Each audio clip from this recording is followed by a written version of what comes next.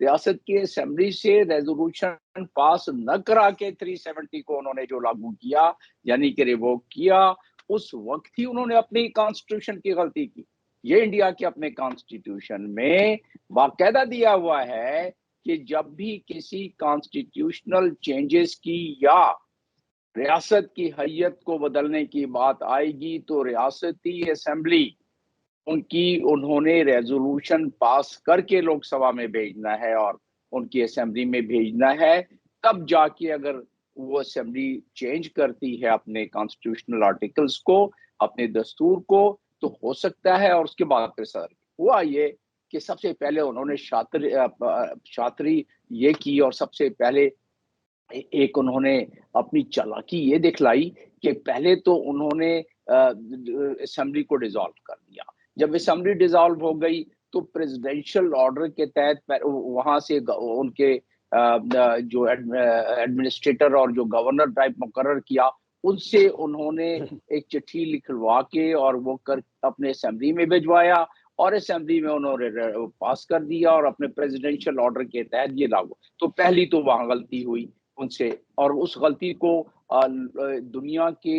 آنکھوں سے اوجھل کرنے کے لیے اب یہ بتایا جا رہا ہے کہ یہ 18 سے لے کے جو شروع ہوئے ہیں الیکشن، پہلا فیز گزر گیا جس کا کہ آپ نے حوالہ دیا کہ ووٹرز ٹرن آؤٹ بہت زیادہ تھا۔ مودی سرکار یہ بتانا چاہتی ہے کہ ووٹر ٹرن آؤٹ ہے، امن امان ہے، خوش ہیں لوگ، خرم ہیں، اور کشمیری اب اس کو سمجھتے ہیں کہ یہ ان کے لیے انہوں نے امپلائمنٹ کے یعنی کہ روزگار کا بھی بتایا۔ مودی سرکار نے جب نریندرا مودی نے جب تقریر کی پچھلے دنوں وہاں جا کے الیکشن کمپین میں، اور کہا کہ یہاں تو میں دودھ کی ندیاں بہا دوں گا، دودھ اور شہد کی اتنی ترقی ہوگی، تو اس کو کیا کیا؟ دیکھیں پچھلے سال انہوں نے ڈیلیمیٹیشن کی، ڈومیسائل انہوں نے تقریباً 1.5 ملین کے قریب لوگوں کو باہر آ کے بسایا، جو اور اس میں بتاتا ہوں کہ کیا قانون کی خلاف ورزی کی، اور بسانے کے بعد 2.5 نئے ووٹرز کو انہوں نے رجسٹر کیا، اور یہاں بھی ان کو صبر نہیں آیا۔ ڈیلیمیٹیشن الیکشن کمیشن کو ساتھ ملا کے ڈیلیمیٹیشن ایسے انداز میں کی کہ جہاں جہاں ہندو آبادی زیادہ تھی اس کو علاقوں کو کاٹ پیٹ کر اس طرح کیا کہ ووٹرز کا بیلنس خراب ہو، اور بیلنس خراب ہونے کے ساتھ جو انہوں نے ایک اور جو انہوں نے اپنی شطرنج پر اپنی ایک مکاری کی ہے، وہ یہ کی ہے کہ ساتھ میں انہوں نے انڈیپینڈنٹ کینڈیڈیٹس اتنے زیادہ کھڑے کر دیے ہیں کہ وہاں ووٹ تقسیم ہو، جو لوگ ووٹرز آئے ہیں جو کہ کولیجن کانگریس کی اور وہاں کی پارٹی کی پیپلز ڈیموکریٹک پارٹی اور باقی پارٹیوں کی بنی ہے، وہاں کے کینڈیڈیٹ نہ جی سکیں۔ لیکن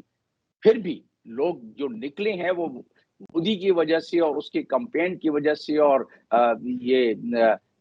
بی جے پی کی وجہ سے نہیں نکلے ہیں، لوگ اس لیے نکلے ہیں کہ جس طرح گارجین بھی رپورٹ کر رہا ہے، پہلے فیز میں جو ووٹرز آئی ہیں وہ ایک ریفرینڈم کے طور پر نکلے ہیں کہ 10 سال بعد جب ان کو یہ موقع ملا ہے تو وہ بتانا چاہتی ہیں کہ وہ نکل کے آ رہے ہیں، ووٹ ڈال رہے ہیں۔ یہ اور بات ہے کہ ووٹنگ میں دھاندلی بھی ہوگی، یہ اور بات ہے کہ پری پول الیکشن میں دھاندلی ہو چکی، یہ اور بات ہے کہ الیکشن کے دوران جو بیوروکریٹس لگائے گئے، باہر سے لا کے لگائے گئے، ان کو یہ بریفنگ ہے کہ انہوں نے کیا کرنا ہے۔ یہ اور بات ہے کہ اتنی کثیر تعداد میں لوگوں کے نکلنے کے بعد بھی وہ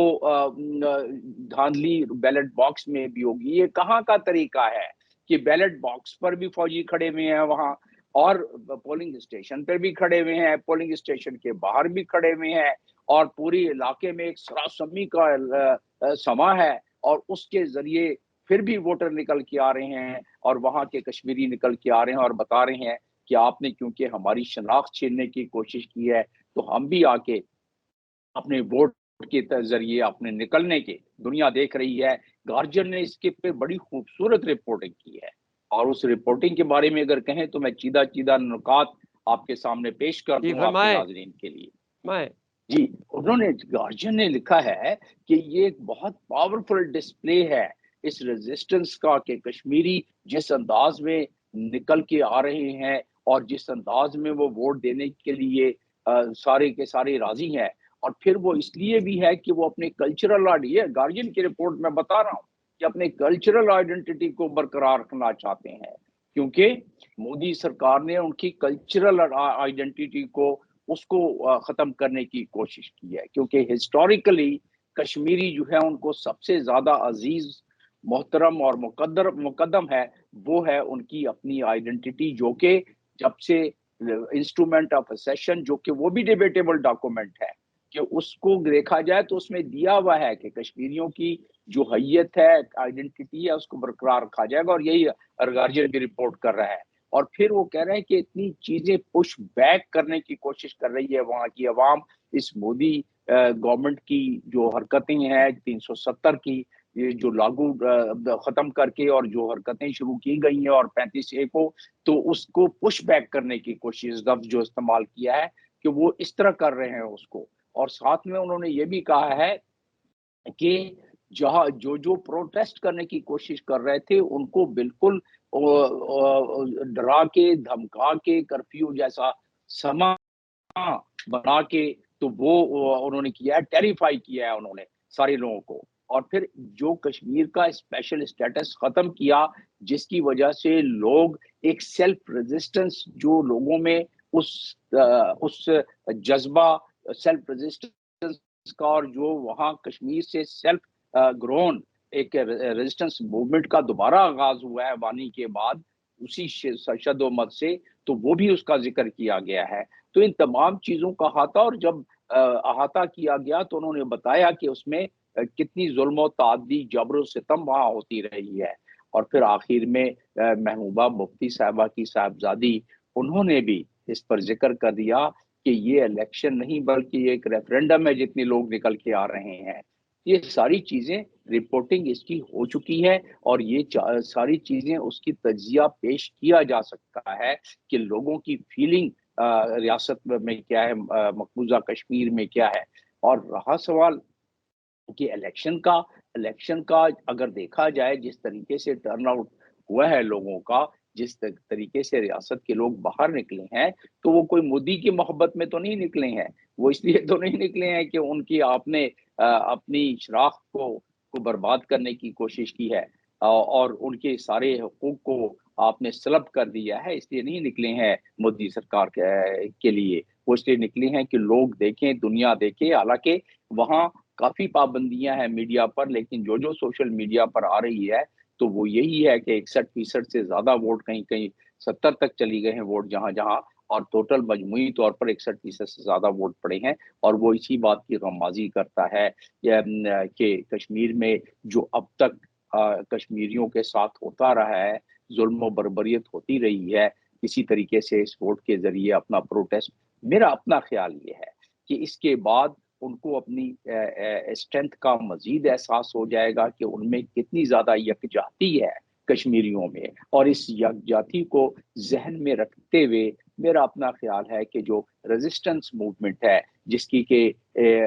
ان کو اجازت ہے انٹرنیشنل قانون میں کہ وہ ریزسٹ کریں، وہ فریڈم فائٹ کریں، وہ دامے درہمے سخنے ہر لحاظ سے اس کی مزاحمت کریں، اور دنیا اقوام پر بھی یہ ریزولوشن 2649 جنرل اسمبلی کا ریزولوشن ہے، اس کے تحت دنیا اقوام کے لیے بھی یہ اجازت ہے کہ ان کی دامے درہمے سخنے مدد کی جائے۔ تو اس لحاظ سے میں سمجھتا ہوں یہ ریزسٹنس بڑھے گی اب اس خاص طور پہ ریفرینڈم کے بعد، گو کہ مودی سرکار اپنے ڈپلومیٹک چینل سے یہ بتانے کی کوشش کر رہی ہے، اور مزید اس میں اضافہ کرے گی بی جے پی گورنمنٹ،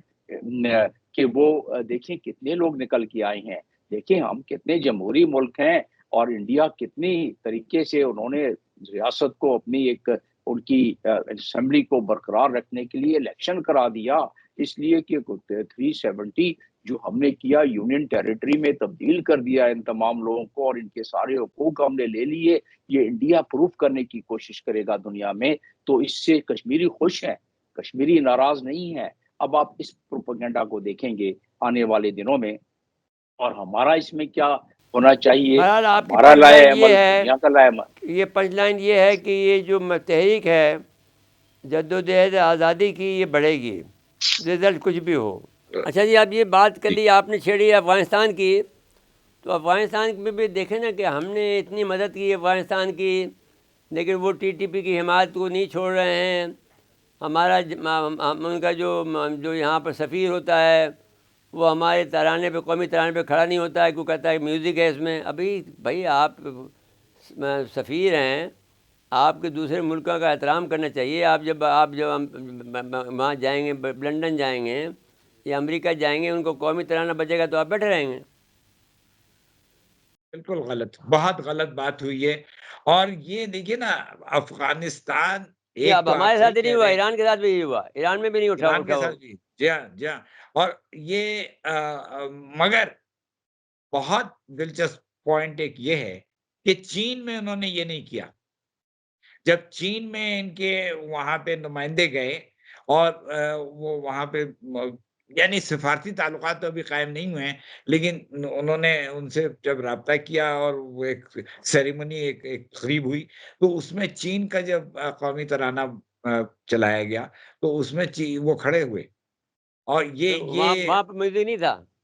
ہاں، وہاں پہ میوزک نہیں تھا. بالکل میوزک ہوتا ہے، ہر ترانے میں میوزک ہوتا ہے. تو یہ مطلب ہے اس پاکستان طرح کے سے ہمیں ساتھ اور چڑھا رہے ہیں، ایران یہ کے غلط ساتھ بات ہے نا.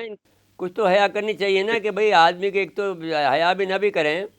تو کم سے کم یہ بات تو کریں نا کہ بھئی ایک انٹرنیشنل اسٹینڈرڈ یہی ہوتا ہے کہ ہر ایک ملک کا جو احترام کیا جاتا ہے جھنڈے قومی ترانے کا، تو آپ کو کرنا جی چاہیے. پھر فارسی میں بالکل. بھی ہے، وہ ہمارا تو ساری قومی ترانہ فارسی میں ہے جو ان کو سمجھ میں بھی آ رہا ہے. ہر چیز اللہ کے نام سے بالکل. شروع ہو رہی ہے، اللہ کے نام پہ ختم ہو رہی ہے، جی ذوالجلال کے بالکل نام پہ بالکل. آگے ختم ہوتی ہے. تو آپ کو اسی کے تائے احترام میں کھڑا ہو جانا چاہیے تھا. تائے خدائے ذوالجلال پہ ختم ہوتا ہے، ہاں پاک سر زمین سے شروع ہوتا ہے. تو یہ مطلب کہ یہ بہت غلط ان کی حرکت ہے. اور میرا تو خیال ہے اس پہ سخت ایکشن ہم ان صاحب کو میرا تو واپس یہ خیال ہے بھیجیں. کہ پرسن نان گریٹا کر کے قرار کر کے خود نکال دینا چاہیے. بالکل بالکل. اور تاکہ ان کو آئندہ بھی ان کے جو نمائندے آئیں ان کے لیے بھی ایک سبق ہو سب ہاں کہ جی وہ ہاں. اس طرح سے بیہیو نہ کریں. اچھا اب یہ جو افغانستان کا معاملہ ہے، انہوں نے تو بہت تنگ کرنا شروع کر دیا ہے. تسنیم اسلم صاحبہ، یہ آپ ان کی مدد کرتی رہی ہیں، مطلب ہے آپ کو، مطلب ہے پاکستان مدد کرتا رہا ہے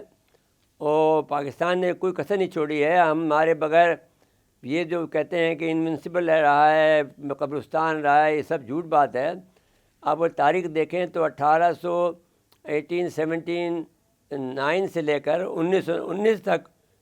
یہ انگریزوں کے قبضے میں رہا. 40 سال تک مکمل، پورے 40 سال تک یہ قبضے میں رہا اور ڈویژن لائن بھی بنی. اب انہوں نے ہمیں تنگ کرنا شروع کر دیا ہے. تو یہ تناؤ، یہ ٹینشن کیسے ختم ہو؟ میں کو تھوڑا ڈفرینٹلی دیکھتی ہوں. ہمیں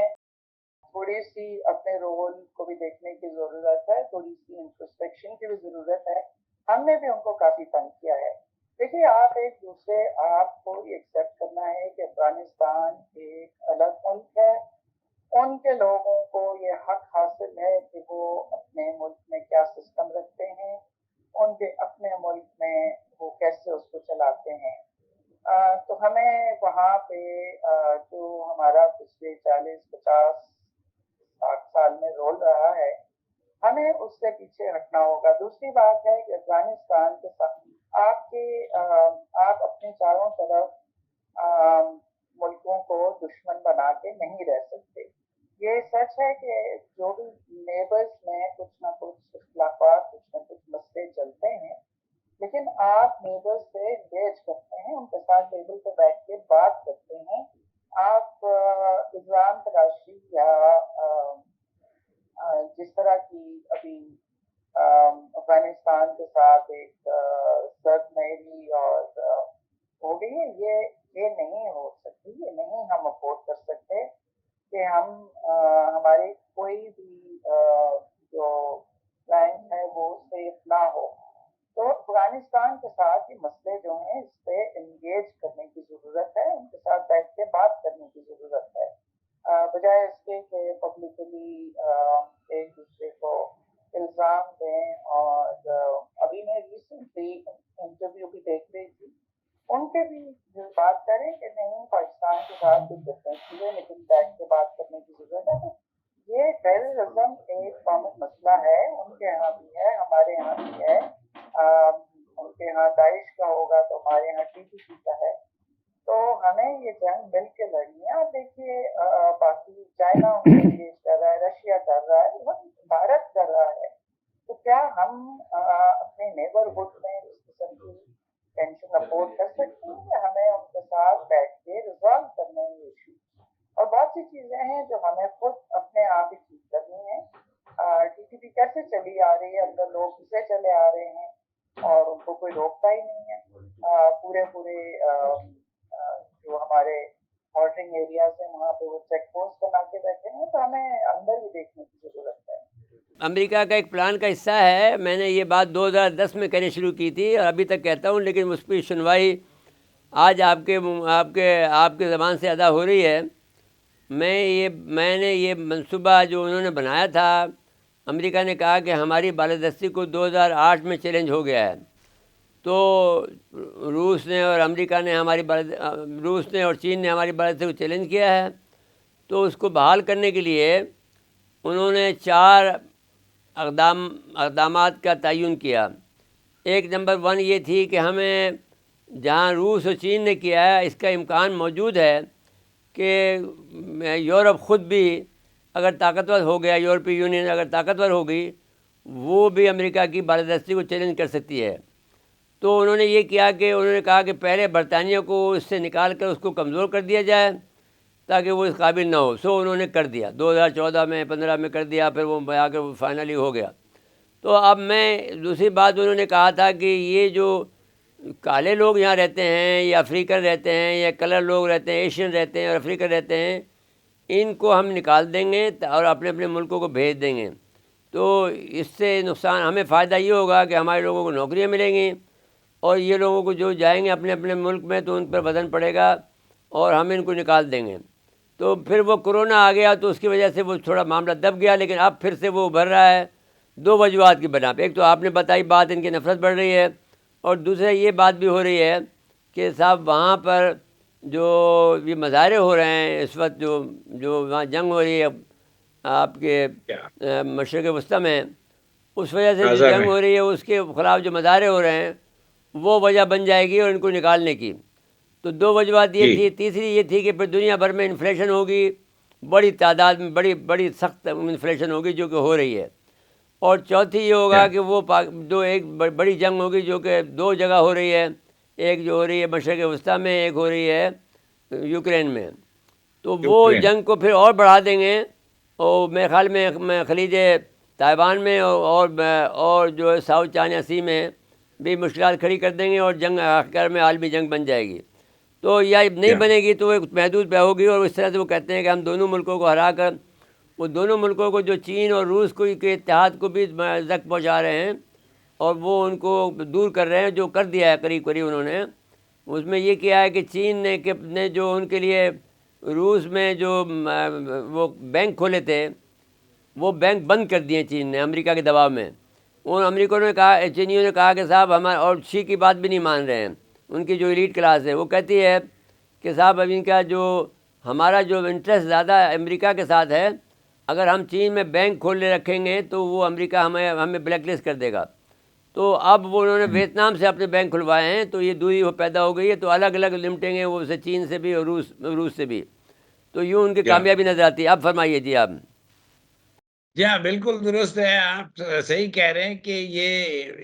ایک ان کی پرانی سوچ ہے جو کہ ابھی تک وہ اس کو عمل درآمد کرا رہے ہیں۔ اور یہ میں سمجھتا ہوں کہ امریکہ کا، دیکھیں نا، روس اور چین سے تو ان کو ایک عداوت ہے، لیکن جو چھوٹے ممالک ہیں، چھوٹے معنی کے طاقت میں، وہ سارے افریقہ میں اور سارے ایشیا میں، افریقہ اور ایشیا اور لیٹن امریکہ کے بھی بہت سے ممالک، یہ سب ان کے یہاں جو آ رہے ہیں، جیسے میکسیکو سے امریکہ میں امیگریشن ہوتی ہے، تو وہ ان سب کو یہ روکنا چاہتے ہیں، اسی وجہ سے کہ ان کی جابس جاری ہیں اور ان کی جو عام پاپولیشن ہے وہ متاثر ہو رہی ہے، اور ان کو ایک یہ اٹریکشن ہے کہ ٹرمپ جو ہے، ایک ان کو اس بات کی امید ہے کہ ٹرمپ اگر آتا ہے تو وہ ان لوگوں کو آنے سے روکے گا۔ لیکن امریکہ کے پرابلمز بہت سے اور ہیں، جو کہ امریکہ کے اندرون ملک پرابلمز ہیں. ان کی انفلیشن بہت بڑھ گئی ہے, ان کی اکانومی ٹھیک نہیں چل رہی ہے, ان کی انڈسٹریل گروتھ اب وہ جو ان کی پہلے صنعت بہت بڑی تھی اور صنعتی اسٹرکچر, اور اب وہ چین نے اس کو چیلنج کر دیا ہے. امریکہ خود چین کا اتنا سامان امپورٹ کرتا ہے, ان کے یہاں تو اب یہ چیزیں پیدا ہی نہیں ہوتی ہیں. صرف وہ بڑے اسلحہ, آرمامنٹس اور نیوکلیر ویپنز, ان چیزوں میں امریکہ دنیا کو جو ہے وہ بیچتا بھی ہے اور اس سے فائدہ بھی اٹھاتا ہے. تو امریکہ جو ہے وہ ایک بڑا ایک ایول فورس ہو گئی ہے, ایک بڑی منفی فورس ہو گئی ہے ساری دنیا کے لیے. اور یہ الیکشن جو امریکہ میں ہو رہا ہے, جس پہ واپس بات کرتا ہوں, وہ اس میں یہ سارے ایشوز آئیں گے. اور کملا ہارس جو ہے وہ ٹرمپ سے بہتر کیمپین رن کر رہی ہے, لیکن ٹرمپ کے کور سپورٹ ٹرمپ کا ابھی تک بہت ہے. اور جب وہ الیکشن ہوگا تو یہ کانٹے کا الیکشن ہے, دونوں میں بڑی وہ ہے, دونوں میں بڑا رائیولری ہے, بڑی سخت ایک وہ ہے مقابلہ. تو یہ دیکھنا ہے کہ یہ اس میں کون آتا ہے. لیکن میں سمجھتا ہوں کہ دونوں حالت میں امریکہ اپنے پرابلمز کو نہیں حل کر پائے گا. اب آپ کا یہی خیال ہے کہ اگر ٹرمپ آ جاتا ہے تو اس میں کوئی, جیسا کہ آپ نے لفظ استعمال کیا انورڈ لکنگ کا, وہ بیسیکلی امریکہ کی طرف دیکھ رہا تھا اور وہ کہتا تھا کہ ہمیں ایک اور بھی سوچ وہاں پیدا ہو گئی ہے کہ بھئی آپ امریکہ کو چاہیے کہ وداؤٹ چائنا جو ہے لیونگ رہنا سیکھنا چاہیے, اور وہ چائنا کی جو گڈس ہیں ان کے بغیر, تو وہ پہلے سے اس نے یہ پروگرام بنایا تھا کہ ہم ہر چیز یہاں میڈ ان امریکہ بنائیں گے. اور وہ اس نے بہت سے ایسے اقدامات بھی کیے کہ نوکری بھی پیدا کریں گے تاکہ ہمارے لوگ جو ہیں جو اتنے بے روزگار ہیں روزگار پہ آئیں. تو آپ کا یہ خیال ہے اگر وہ ہوا تو انورڈ اگر لکھنا میں نے اس نے شروع کیا دیکھنا, تو وہ پھر عین ممکن ہے کہ یہ جو عالمی جو معاملات ہیں, جو بالادستی کی جنگ لڑ رہا ہے امریکہ ساری دنیا کے اندر, ساری دنیا میں جو خرابی پیدا کر رہا ہے, کہیں کبھی وہ ساؤتھ چائنا سی میں ہے, کبھی وہ جو وہ تائیوان کے میں ہے, خلیج تائیوان میں ہے, کبھی جو یوکرین میں ہے, ہر جگہ پہ اپنے فساد برپا کرتا پھر رہا ہے. وہ اس میں کمی آ جائے گی آپ کے خیال میں؟ یوکرین کا تو ہوگا, یوکرین کا ہوگا. اور ابھی جو سوڈان میں یہ کروا رہے ہیں شاید تھوڑا سا وہ رول بیک, سوڈان کی ہم بات ہی نہیں کرتے, لیکن وہاں پہ بھی ایک جینوسائڈ ہو رہی ہے. دوسری بات چائنا کی آپ نے کی, تو چائنا کے ساتھ چاہے وہ ڈیموکریٹس ہوں یا ریپبلکنس ہوں, جو چائنا کے ساتھ ایک آلموسٹ obsession ہو گئی ہے, کیونکہ ان کو نظر آ رہا ہے کہ ایک رائزنگ پاور جو ان کو ریپلیس کر رہی ہے, تو وہ رہے گا, کمپٹیشن رہے گا. اور وہاں پہ امریکہ کی پالیسی جس روم کی وہ چائنا کی ٹیکنالوجی کا راستہ بھی روکنے کی کوشش کرتے رہیں گے, تو اس میں کوئی زیادہ فرق نہیں ہوگا. ہاں ہو سکتا ہے کہ تھوڑی سی ملٹریزم پہ کم فوکس ہو اور اکنامک سینکشنز یا ان کا راستہ روکنے پہ زیادہ فوکس ہو, لیکن چائنا ان کی نمبر 1 obsession رہے گا. جی بہت بہت شکریہ تسنیم اسلم صاحبہ, آپ کے ذریعی خیالات سے ہم مستفیض ہوئے. ہمیں امید ہے کہ ناظرین کرام بھی اس سے زیادہ استفادہ حاصل کر سکیں گے, اور گائیڈ لائن آپ نے جو دی ہے کہ بھئی ہمیں انگیج کرنا چاہیے, کہاں تک لڑیں گے, کس سے لڑیں گے. بہت بہت شکریہ آپ کا. ایک تو یہ سوال آپ سے ہے کہ یہ معاشرہ جو ہے تشدد کی طرف بڑھ رہا ہے اور کتنا بڑھے گا, ایک تو یہ بات. دوسرا یہ ہے کہ کملا ہارس کے صدارتی امید بننے سے ڈیموکریٹس کو فائدہ ہوگا, جیت جائیں گی, یا پھر یہ ان کی ٹسل بڑھے گی. تو فرمائیں یہ دونوں باتیں میں آپ سے پوچھنا چاہتا ہوں کہ جو امریکہ میں جو اس وقت پولرائزیشن ہے وہ الیکشن کتنی بڑھا دے گا اور کس کو کامیاب کرے گا؟ نہیں, پولرائزیشن میں تو بہت ماہر ہیں ہمارے ڈونلڈ ٹرمپ,